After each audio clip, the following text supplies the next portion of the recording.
Hi friends, இந்த வீடியோவில் வந்து நம்ம என்ன பார்க்க போகிறோம் அப்படின்னு கேட்டிங்கன்னா, இப்போ வந்து கூலி திரைப்படம் வந்து 11 நாட்கள் முடியல இது வரைக்கும் வந்து எத்தனை கோடி வந்து வசூல் செஞ்சிருக்கு அந்த ஒரு விருத்தை பற்றி அந்த வீடியோ நம்ம டீட்டெயிலாக பேச போகிறோம். இப்போ வந்து சன் பிக்சர்ஸ் தயாரிப்பில் நம்ம ரஜினிகாந்த் நடிப்பில் உருவான திரைப்படம் தான் கூலி. ஸோ இந்த திரைப்படத்தை வந்து நம்ம லோகேஷ் கனகராஜ் அவர்கள் இயக்கியிருந்தாங்க. ஸோ இந்த திரைப்படத்தில் வந்து சூப்பர் ஸ்டாரையும் தாண்டி ஒரு நாகார்ஜுனா, அமீர் கான், ஸ்ருதிகாசன், சத்யராஜ், ஷௌபின், உபேந்திரா இந்த மாதிரி வந்து ஏகப்பட்ட பல நட்சத்திரங்கள் வந்து இந்த திரைப்படத்தில் ரொம்ப ரொம்ப முக்கியமான ரோலில் நடிச்சிருந்தாங்க.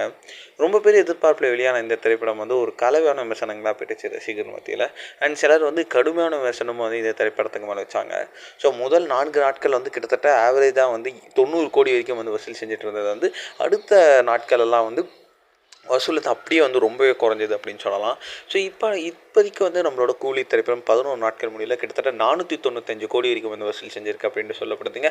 ஸோ 500 கோடி வந்து இன்னும் கூடிய விரைவில் அடிச்சிடும் அப்படின்ட்டு தான் வந்து அஃபீஷியலாக சொல்லணும். ஸோ இந்த ஒரு விஷயம் சூப்பர் ஸ்டார் ஃபேன்ஸ் மத்தியில் ரொம்ப ரொம்ப ட்ரெண்டிங்காக போயிட்டுருக்கு.